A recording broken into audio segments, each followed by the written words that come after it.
everyone, thanks so much for joining me again today on this video.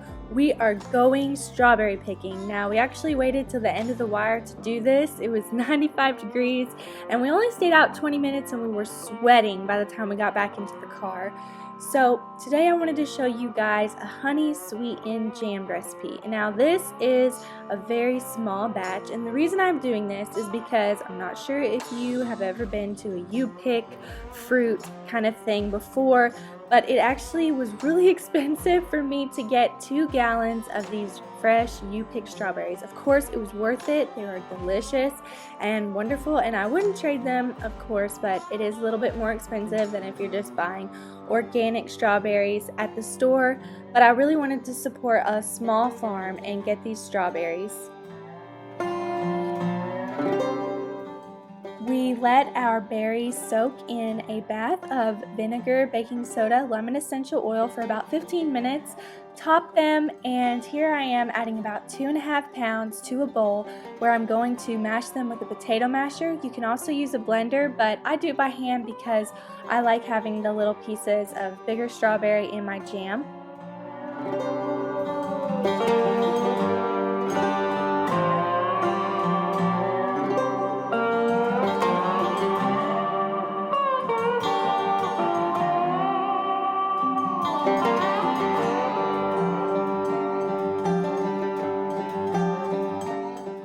Now you're going to add all of this into a Dutch oven. Add a cup of honey. You're also going to add half of a teaspoon of salt and the juice of 1 lemon. Looking back, I would have only used half of a lemon because the lemon taste was really strong. You're also going to add in some lemon zest if you'd like, and then bring this to a boil and then let it simmer for 10 to 15 minutes. It wasn't shown, but I also added 3 teaspoons of pectin and another half cup of honey, and then let this cook and thicken for another 5 minutes. I sterilized my jars for 10 minutes and the lids, and then here I'm wiping the rims, getting rid of the bubbles, adding the lids.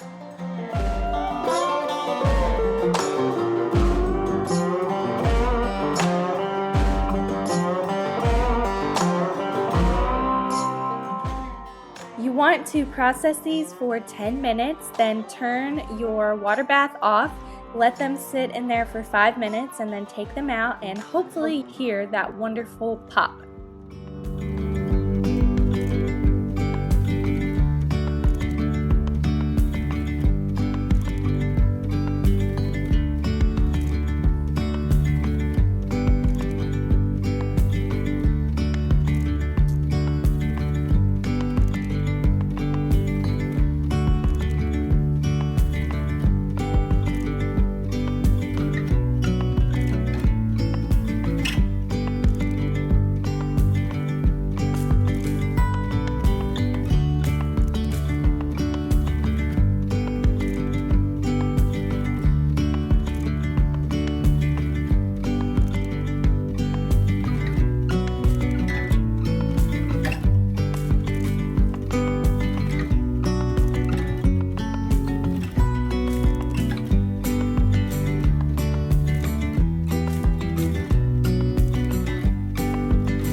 There's something I wanted to touch on today, and that's why homemaking means so much to me.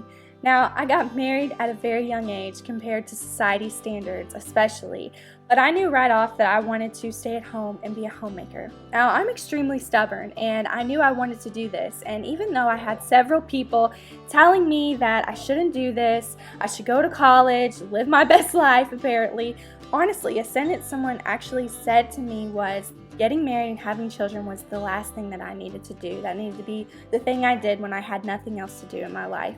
And silence is sometimes the best reaction to this, and that's what I did. I had nothing to say to the person who said this to me. But honestly, homemaking, I've been called a housewife, I've been called little happy homemaker in a derogatory way, but I am stubborn, and I've decided that this is what I want to do. This is who I am, and I'm doing God's work when I'm doing this. Now, homemaking looks different for everybody. I've never tried to say that everyone should cook from scratch or keep their house pristine, because I definitely don't always do those things perfectly or even well. But it means a lot to me to create a home, a comfortable place, even if we don't have the newest things, the nicest things. Keeping things clean, keeping things comfortable and cozy are important to me, and I look at it as a job. I always have. And not in a kind of, this is just grunt work, even though homemaking is hard work. But rather, I've always tried to keep my heart in a posture of, I'm doing this for my family, I'm doing this for God, and this is what I was meant to do. I feel happiest when I'm at home baking fresh bread, picking fresh flowers, setting the table.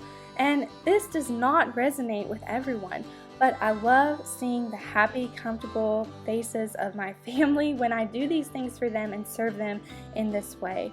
And of course, as I said, this doesn't resonate with everyone. Everyone homemakes in a different way. Of course, I love to teach about homemaking, about doing these things. Like Jessica Soward says, using my waiting room as a classroom, learning how to bake fresh bread and make small batch jams and pick the flowers, learn how to grow the flowers from seeds. And it means a lot to me, but I never want it to look like I'm preaching to you, trying to make you do these things. I'm hoping if you're here, you're inspired, you love seeing these things as much as I do and learning. And I just want to thank you so much for being here today.